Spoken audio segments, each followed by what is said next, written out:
अस्सलाम वालेकुम, आप देख रहे हैं इनसाइड पाकिस्तान। मैं हूं मोहम्मद जफीर। तहरीक अदम एतमाद सियासी जोड़ तोड़ और उच्च पर इस वक्त ख़ासतौर पे जंगी तरीन ग्रुप जो है वो ख़बरों की ज़ीनत बना हुआ है। अपोजिशन अपने नंबर्स पूरे करने की कोशिश कर रही है और अपोजिशन ये दावा कर रही है कि हम तहरीक अदम एतमाद के ज़रिए वज़ीर-ए-आज़म को घर भेजेंगे। लेकिन दूसरी तरफ बिलावल भुट्टो जो गुफ्तगू कर रहे हैं, उन्होंने लॉन्ग मार्च के हवाले से और ख़ासतौर पे आज PSF के प्रोग्राम से वो खिताब कर रहे थे और उन्होंने कहा कि 27 फरवरी को अवाम का ठाटे मरतबा समंदर निकलेगा और वज़ीर-ए-आज़म को घर भेजने में हम कामयाब हो जाएंगे। इससे पहले भी लॉन्ग मार्च हुए और लॉन्ग मार्च के ज़रिए ना तो कोई वज़ीर-ए-आज़म घर गया और ना ही कोई पॉलिटिकल हुकूमत घर गई। देखना यह है कि क्या तहरीक अदम एतमाद कामयाब होगी। और हुकूमत जो दावे कर रही है वो ये कह रहे हैं कि इत्तेहादियों के और अपोजिशन इत्तेहाद जो है उनके आपस में एक दूसरे पर ही एतमाद नहीं है, वो तहरीक एतमाद कैसे पेश करेंगे। इन तमाम इश्यूज़ पर जब जो सियासी पंडित हैं उनसे बात होती है तो वो भी यही कह रहे हैं कि बड़ा मुश्किल होगा अपोजिशन के लिए 172 का हिस्सा अबूर करना। और गुज़श्ता जितने भी बड़े इवेंट्स हुए हैं उसमें अगर हम देखें तो अपोजिशन जो है वो हार हुई, उसको जॉइंट सेशंस हो, IMF के हवाले से बिल की मंजूरी हो, जो जो बिल भी पाकिस्तान तहरीक इंसाफ लेकर आई है वो उन्होंने बड़ी आसानी से असम्बली से मंजूर करवाए। तो इससे लगता यह है कि शायद अपोजिशन जो है वो इस अपोजिशन की ये सियासी खुदकुशी होगी अगर वो तहरीक अदम एतमाद पेश करती है। दूसरी तरफ मुल्क पर सदारती निज़ाम के हवाले से बहुत ज़्यादा बहस हो रही है। चेयरमैन पाकिस्तान पीपल्स पार्टी बिलावल भुट्टो ने आज इसका तज़किरा भी किया, स्टूडेंट्स से वो खिताब कर रहे थे। क्या सदारती निज़ाम ही मसाइल का वाहिद हल है या कुछ सिस्टम बेहतर करना होगा, अवाम की तरबियत करनी होगी, माशरे की तरबियत करनी होगी। और दूसरी तरफ इंतहा पसंदी भारत में बढ़ती जा रही है और हिंदुत्व का जो नज़रिया है, RSS सरकार जो है, मोदी सरकार चूँकि RSS सरकार है, वहाँ पे मुसलमानों पर जुल्म सितम ढाए जा रहे हैं। और न सिर्फ मुसलमानों पर बल्कि जितनी भी अक़लीतें हैं उनके ऊपर इस वक्त RSS का कानून नाफिज है। क्या वजह है? और वैसे भी सिर्फ हिंदुस्तान की नहीं, पाकिस्तान में भी मजहबी शिद्दत पसंदी में थोड़ा सा इजाफा देखने में मिला है। क्या वजह है? इन तमाम इशूज़ पे बात करेंगे। हमारे साथ स्टूडियो में मौजूद हैं जनाब कैप्टन रिटायर्ड अदीब सफ़ी साहब, सीनियर तजियाकार हैं और ख़ास तौर पर हमारे प्रोग्राम्स का हिस्सा रहते हैं, दफाई अमूर पर और सियासी अमूर पर बड़ी गहरी नज़र रखते हैं। खुश आमदीद कहते हैं कैप्टन आपको स्टूडियो में। Thank you. उनके साथ तशरीफ रखते हैं जनाब फुरकान हसन साहब, सीनियर तजियाकार हैं और ख़ास तौर पे जब सिस्टम की बात करते हैं, सदारती निज़ाम की बात करते हैं तो वो एक अलग ही उनका एक नज़रिया है और वो इस्लामी कानून की बात करते हैं, इस्लामी लॉ की बात करते हैं। फुरकान साहब खुश आमदीद कहते हैं आपको प्रोग्राम में। और लाहौर से ज्वाइन करेंगे हमें सिद्दीकुल फारूक साहब, सीनियर रहनुमा है मुस्लिम लीग नून के वीडियो लिंक के जरिए। सिद्दीकुल फारूक साहब को भी खुश आमदीद कहते हैं। कैप्टन साहब गुफ्तगू का आगाज़ आपसे करते हैं। तहरीक अदम एतमाद, इससे पहले भी तहरीकें आती रहीं, पॉलिटिकली ये नंबर्स चलते रहते हैं। आपको लगता है कि अपोजिशन के पास या अपोजिशन की कारकर्दगी ऐसी है कि वो 172 का हिस्सा अबूर कर पाएंगे और वज़ीर-ए-आज़म को घर भेजने में कामयाब हो जाएंगे? जी, बिस्मिल्लाहिर्रहमानिर्रहीम। ये एक कंजेक्चरल डिस्कशन है जिसका सही जवाब किसी के पास मौजूद नहीं है। जब ये होगा तो देखेंगे। लेकिन जो हालात जिस तरीके से रूनमा हो रहे हैं और जिस तरीके से opposition from pillar to post भाग रही है अपने चीज़ों को इकट्ठा करने के लिए, बड़ा वाज़ेह है कि ये 172 का हिंदसा उनके पास नहीं है। और मेरा अपना ज़ाती तजिया ये कहता है कि ये तहरीक जो है कभी पेश ही नहीं कर सकेंगे, because they will not have the numbers. तो ये 1.5 साल जो रह गया, अगले साल वैसे ही इलेक्शन का साल है, तो ये टाइम पूरा करेंगे। और मैं समझता हूँ किसी हद तक पीपल्स पार्टी भी यही चाहती है कि ये पूरा अपना टेन्योर पूरा करें। तो इस दौरान जो और उनको अपने पॉइंट्स इकट्ठा करने हैं, महंगाई का और दूसरी चीज़ों के बारे में चीज़ें जमा करें, ताकि जब इलेक्शन कैंपेन शुरू हो तो उसमें उनके पास काफ़ी मवाद हो अपने आप को पेश करने के लिए और गवर्नमेंट को नीचा करने के लिए। तो इसलिए अदम एतमाद मेरी नज़र में कोई चांस नहीं है। फुरकान साहब किस तरह देखते हैं? आपसे बारहा बात होती है इस पर। अपोजिशन नज़र तो उनको बड़ा एक तमाम इश्यूज़ अपनी जगह, फजल रहमान साहब की जो शिकस्त हुई हालिया वो और उसके बाद तो आप ये कह रहे हैं कि चूंकि महंगाई इतनी ज़्यादा है, दूसरी तरफ जहांगीर तरीन ग्रुप के हवाले से वो बातें कर रहे हैं कि उसके कुछ लोग आप हमारे साथ जुड़े हुए हैं और खुफिया तौर पे वो हमें वोट करेंगे। अभी भी सेनेट इंतखाबात में आपने देखा, फिर बिल जब मंजूर हुआ, गिलानी साहब का एक वोट था, एक वोट और कुछ नून लीग के लोग थे, वो मैनेज नहीं हो सके। 172 कैसे मैनेज होंगे? देखिए फिर भाई, जब ये जो कहते हैं ना 172 का हिंसा, और बार बार आप सुनते हैं कि इस निज़ाम में ब्लैकमेलिंग होती है, जो सदारती निज़ाम का डिस्कशन है ना, वो इस निज़ाम से बड़ा अटैच है। ठीक, ये जब हुक्मरान कोई भी हो, जब ये 172 के हिंसे वाली कहानी शुरू होती है ना, तो यहाँ से वो कहते हैं कि जी सदारती निज़ाम होना चाहिए, जिसमें जब हुक्मरान एक दफ़ा मुंतखब हो जाता है तो 5 साल के लिए छुट्टी हो जाती है। जबकि पार्लिमानी जमहूरियत में ये हर वक्त वोट ऑफ नो कॉन्फिडेंस की तलवार वजीर आजम के सर पे लटक रही होती है ना, कि हिंसे पूरे होंगे, हिंसे पूरे नहीं होंगे। अच्छा, फिर इस हिंसे पूरे होने और ना होने के नतीजे में इशू क्या आता है? जो असल इशू आता है ना, जिससे नुकसान होता है, वो ये होता है इस ब्लैकमेलिंग के नतीजे में एक मफाद परस्त टोला होता है।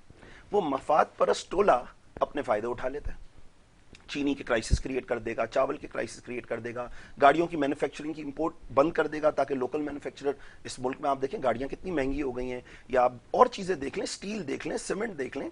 तो ये तो 172 का हिंसा देखने में तो बड़ा सीधा नजर आता है, होगा या नहीं होगा, लेकिन जब जब 172 के हिंसे की बात होती है तो जो पार्लियामेंट में पैसे लगाकर पहुंचा है ना, क्योंकि देखिए इलेक्शन फंडिंग पाकिस्तान में चले कि अमेरिका में चले, दोनों में पैसे खर्च होते हैं। चाहे वो कसूर से इलेक्शन लड़ा जा रहा हो, चाहे वो डैलस अमेरिका से इलेक्शन लड़ा जा रहा हो, दोनों सूरतों में पैसे चाहिए। जब वो पैसे लगाकर पार्लियामेंट में पहुंचेगा तो उन पैसों को रिकवर करेगा। अच्छा, कैसे रिकवर करेगा? 172 के हिंसे का जब टाइम आएगा ना, अब वो कहेगा कि यार देखो मेरा ये काम, मेरा ये काम, मेरे लिए ये चीजें मेरी पूरी, ब्लैकमेलिंग होगी इसमें, और हो रही है। ब्लैकमेलिंग शुरू हो चुकी है। 72 का हिंसा पूरा हो के ना हो, दोनों सूरतों में आवाम मर जाएगी। हिंसा पूरा होगा तो भी आवाम मर जाएगी, नहीं होगा तो भी आवाम मर जाएगी। और फायदा 342 अरकान का है। जी, जोड़ तोड़ तो शुरू हो चुकी है। ठीक है, तो हम कह रहे हैं इस जोड़ तोड़ के अजाब निजाम से जान छुड़ाई जाए, और ये सदारती निजाम में भी रहेगी। ये जो बार बार कह रहे हैं ना कि जी जमहूरी निजाम फसाद की जड़ है, सदारती निजाम की तरफ ले जा रहे हैं, तो इसमें क्या बुनियादी फर्क है? एक तो ये जो लफ्ज है ना इस्लामी सदारती निजाम, किसी भी चीज के आगे और पीछे इस्लाम लगा देने से वो इस्लाम नहीं हो सकती ना। अल्लाह ना करे इस चाय के कप में चाय की जगह विस्की हो, शराब हो, अल्लाह ना करे, और आप मुझसे पूछें क्या पी रहे हो, मैं बोलूं इस्लामी शराब। आप बोलोगे ना ये इस्लाह कहां से इजाद करी भाई? कोई कुरान और सुन्नत से इसकी दलील है तुम्हारे पास इस्लामी शराब की या इस्लामी जो है वो सदारती निजाम की? तो ये इंतहाई फजूल बात है। इस्लामी सदारती निजाम सदारती निजाम होता है, उसके जबरदस्ती इस्लाम उसके साथ फिट इन नहीं किया जा सकता। लेकिन जो ये इस्लामी सदारती निजाम की बात कर रहे हैं वो इसलिए कर रहे हैं क्योंकि आपको नजर आ रहा है कि एक 20 साल आपने आवाम में चूरन बेचा था। वो चूरन क्या था? वो बड़ा मजे का चूरन था कि देखो निजाम में कोई मसला नहीं है, लेकिन ये हुक्मरान चोर है। ये जो 20 साल की दो पार्टियां थी, ये चोर पार्टियां हैं। एक दफा ईमानदार कयादत को ऊपर आने दो, एक दफा ईमानदार कयादत आएगी, आपके मसले हल कर देगी। ठीक है, 20-25 साल के इस चूरन के बाद ईमानदार कयादत आ गई, भाई बहुत ईमानदार है। ठीक है, हर जगह डिस्कशन ये शुरू हो गया कि ये तो मानो ना कि मौजूदा कयादत ईमानदार है। लोगों ने अच्छा भाई आ गई। अब 3.5-4 साल में उस ईमानदार कयादत ने माशी पॉलिसी का सत्यानाश कर दिया, फॉरेन पॉलिसी में कश्मीर भेज दिया, यानी वो काम कर दिए जो शायद पिछले हुक्मरान करने में 20 साल लगाते। हो सकता है वो भी कर देते, लेकिन ये इतना क्विक ना करते जितना क्विक इन मौजूदा हुक्म इस सिस्टम ने कर दिया। ये असल में इन लोगों का एक मसला है। मैं एक लाइन में अगर बात खत्म करूं कि मसला वही 172 का नहीं है, मसला निजाम का है। मसला सिर्फ एक ही है कि आपका जो मौजूदा निजाम है ये मुकम्मल तौर पर फेल हो चुका है। लेकिन निजाम से पहले क्या माशरा सीधा नहीं होगा? कैप्टन साहब, गुफ्तगू आपने सुनी, ठीक है, पाकिस्तान तहरीक इंसाफ की कारकर्दगी जो उम्मीद की जा सकती थी वैसी नहीं है, लेकिन क्या हम 3 सालों में ये सारा मलबा इसके ऊपर, जिस तरह ये बता रहे हैं कश्मीर भेज दिया, माशी पॉलिसियाँ नीचे आ गई, IMF के पास चले गए, सिस्टम डूब गया और महंगाई बढ़ती जा रही है, तो ये इसकी सारी जिम्मेदारी इमरान खान पे हम डाल सकते हैं? देखिए, इसमें दो चीज़ों को अलग अलग कर दें, एक हकीकत और एक मिथ या अफसाना जी। न कश्मीर बिका, हाँ, ना आपकी सिक्योरिटी पॉलिसी और इस पर हुआ। जो चीज़ हकीकत है वो ये कि महंगाई का जो एक तूफान है, वो ग्रेडियंट है, वो तेज़ी से बढ़ रहा है। ये भी कहना गलत होगा कि इससे पहले दौर में नहीं थी महंगाई, हर दफ़ा बढ़ी। जब पेट्रोल की कीमतें पिछले दौर में बढ़ती थी, लोग यही इंटरव्यू देते थे टीवी पे आके, साहब मैं मोटरसाइकिल कैसे चलाऊँ, गाड़ी कैसे चलाऊँ, ये कैसे। तो इसलिए कोई फ़र्क नहीं है। तो जहाँ तक के प्रॉब्लम्स की, आवाम की प्रॉब्लम्स का सवाल है, वो बतदरीज बढ़ती जा रही हैं because of they personal problems, महंगाई के साथ साथ। सही। और जैसे अभी फुरकान साहब ने कहा कि जो अपने अपॉर्चुनिस्ट हैं, जो टोले से फ़ायदा उठाते हैं, वो जगह जगह बैठ के वो फ़ायदा उठाते रहते हैं। और जहाँ तक के सब्सटेंस का सवाल है, आई थिंक मेरे अपने पॉइंट ऑफ व्यू से you have had best projection of Kashmir issue. पूरे दुनिया में इससे बेहतर कभी नहीं हुआ। आपकी फॉरेन पॉलिसी जो अभी है इस वक्त, इससे बेहतर कोई नहीं थी। यू हैव हैड क्या कहते हैं, अमेरिका को आपने आंखों में आंखें डाल के कहा कि और आप जाइए बाहर, अफगानिस्तान को भी हैंडल कर रहे हैं, ईरान को भी। तो मैं ये समझता हूँ, बल्कि मैं अपने एक ट्वीट में मैंने कहा था कि जो इनामात दिए हैं इमरान साहब ने, फॉरेन पॉलिसी पर महमूद कुरैशी को देना चाहिए था, because he is done a wonderful job. अच्छा, ठीक है। सदीक उल फारूक साहब हमारे साथ मौजूद है, सीनियर रहनुमा मुस्लिम लीग नून के। सदीक साहब, बहुत शुक्रिया, आपने प्रोग्राम में वक्त दिया। गुफ्तगू थोड़ा सा आपने देर से ज्वाइन किया, गुफ्तगू चल रही थी सदारती निज़ाम के हवाले से, और ख़ासतौर पर मौजूदा जो तहरीक अदम एतमाद है 172 का इंतसा आपको अबूर करना होगा अगर आप ये करारदाद पेश करते हैं असम्बली के अंदर तहरीक अदम एतमाद के हवाले से। क्या देख रहे हैं, चूँकि हमारे दोनों जो फुरकान हसन साहब स्टूडियो में मौजूद हैं और कैप्टन रिटायर्ड अदीस सफ़ी साहब हमारे साथ मौजूद हैं, वो ये कह रहे हैं कि लोग फ़ायदा उठाते हैं।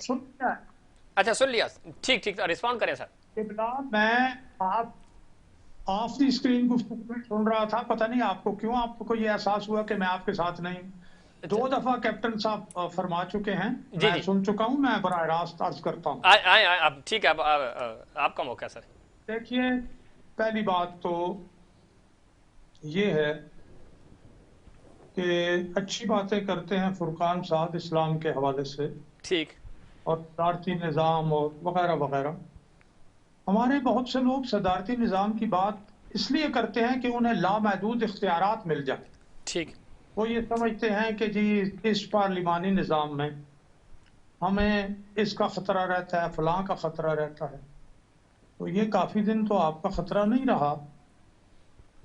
और असल मामला ये है कि जो भी निज़ाम था या है, इसमें आपने डिलीवर क्या किया। अगर हम इस्लाम की बात और रियासत मदीना की बात करते हैं तो रसूलुल्लाह सल्लल्लाहु अलैहि वसल्लम की हदीस है, रासुल हिकमत मखाफतल्लाह, सारी दानाइयों, सारी विजडम की बुनियाद यानी सर अगर है तो वो अल्लाह का खौफ है, तकवा है। जी बिल्कुल सही। तो इस्लामी निज़ाम की बुनियाद जो है वो अल्लाह को भी जवाबदेही है और अल्लाह के बाद अवाम को भी जवाबदेही है। मैंने पहले भी एक प्रोग्राम में आपसे गुजारिश की थी और उसमें भी फुरकान साहब मौजूद थे जी कि अगर खलीफा वक्त अपने किसी अमल के लिए जवाबदेह होता है, वो अदालत में जाता है, अपनी ज़रा की मिल्कियत के लिए शहादतें पेश करता है और काजी कहता है कि बेटे की शहादत, तो काजी कहता है बेटे की शहादत तो मैं नहीं मानूंगा, बाप क्या। तो ये वो चीजें हैं जो, और लेकिन इसके साथ अल्लाह ताला अपने रसूल को जो बराह रास्त अल्लाह की निगरानी में काम करता है और उनको अल्लाह ताला फरमाता है, इन्नका लमिनल मुरसलीन अला सिरात मुस्तकीम, ऐ मेरे नबी आप मेरे मुरसलीन में से हैं, रसूल हैं और सीधे रास्ते पर हैं। उनको भी अल्लाह का हुक्म है, शाविरहुम फिल अम्र, ऐ मेरे नबी इन अपने साथियों से मशवरा करो। इसी तरह से वामरहुम शूरा बैनहुम, जी वमरहुम शूरा बैनहुम, शुरायत से मामलात तय शूरा बैनहुम, इनके मामलात जो हैं वो चलते हैं बाहमी मशावरत से, और मशावरत ऐसे नहीं होती मानो ना मानो। ठीक, सैयदना उमर फारूक कहते हैं कि मैं जाना चाहता हूं महाज़ जंग पर। जी खुलाफा अपना मशीर बैठे हैं तो वो कहते हैं कि नहीं, आप ठीक, जंग में फतह और शिकस्त दोनों होती है, आपने ये जगह नहीं छोड़नी, यहां से आप फौजें भेजें। तो वो मानते हैं। ये कहकर मैं ये अर्ज करूं जी सदीक साहब जो हैं, जी मैं बस 2 जुमले, इख्तियारात जो हैं इस्लाम में, इस्लाम ने कोई एक खास निज़ाम नहीं दिया। और अल्लामा इकबाल रहमतुल्लाह अलैह ने अपनी किताब जो 7 लेक्चर्स पर मुश्तमिल है, जी, जी। Reconstruction of religious thought in Islam, उसमें मगरबी जमहूरियत को बताया है कि ये इंतखाबी निज़ाम उसने दिया है और ये एक खिदमत है। ठीक, तो अब आप डिलीवर करें ना। बिल्कुल मैं ठीक है। अब इस बात को कि ये निज़ाम जो है असल में डिलीवरी के रास्ते में कोई सही रुकावट सिद्दीक साहब, बात आप भी बिल्कुल ठीक कर रहे हैं, फुरकान हसन साहब भी बिल्कुल सही बातें कर आपने रहे हैं, कैप्टन कैप्टन साहब साहब की भी बात सही कर कह रहे रहे हैं। मैं ये कह रहा हूँ कि कैप्टन साहब। एग्जीक्यूट क्यों नहीं हो रहा हमारे माशरे में, यानी खराबी सिस्टम की नहीं, फिर माशरे की हुई। भाई देखिए ना, हमारे यहाँ एक निज़ाम, अगर आइन बना है जी, तो जी। आइन के बाद आइन के मुताबिक जिसका जो रोल है वो करे ना, उसको करने दिया जाए। ठीक, बाहर से अगर मुदाखलतें होंगी तो फिर वो निज़ाम नहीं चलेगा ना जी। बस कभी कोई कुछ मुदाखले करेगा, सुने, कभी 2000 कुछ। 2008 से अभी तक तो मुदाखलत नहीं हुई जिस तरफ आपका इशारा है, तो फिर क्यों नहीं चलता निजाम? और ये वाला जो 2018 में हुकूमत आई, इसके लिए तो कहा जाता है कि इसको तो बड़ा फ्री एंड मिला। आप लोग रोजाना जी, जी। 2008 से लेके अब तक जो टॉक शोज में और कॉलमों में और अपने तज्जियों में वो जी एस्टेब्लिशमेंट एस्टेब्लिशमेंट एस्टेब्लिशमेंट फलां, ये है रियासत फलां, ये आप कहते हो ना, जी, तो जी। कोई चीज है ना यार, तो ये कोई चीज है ना। बिल्कुल कोई है, चीज़ तो यही बात है। बिल्कुल है। मैं ये कह रहा हूँ कि वो चीज, जब वो चीज उस चीज के पास पॉलिटिशियन चल के जाते हैं, रात के अंधेरे में मुलाकातें करते हैं, तो फिर नहीं करें ना, डटकर सामने आए, खुल के सामने आए।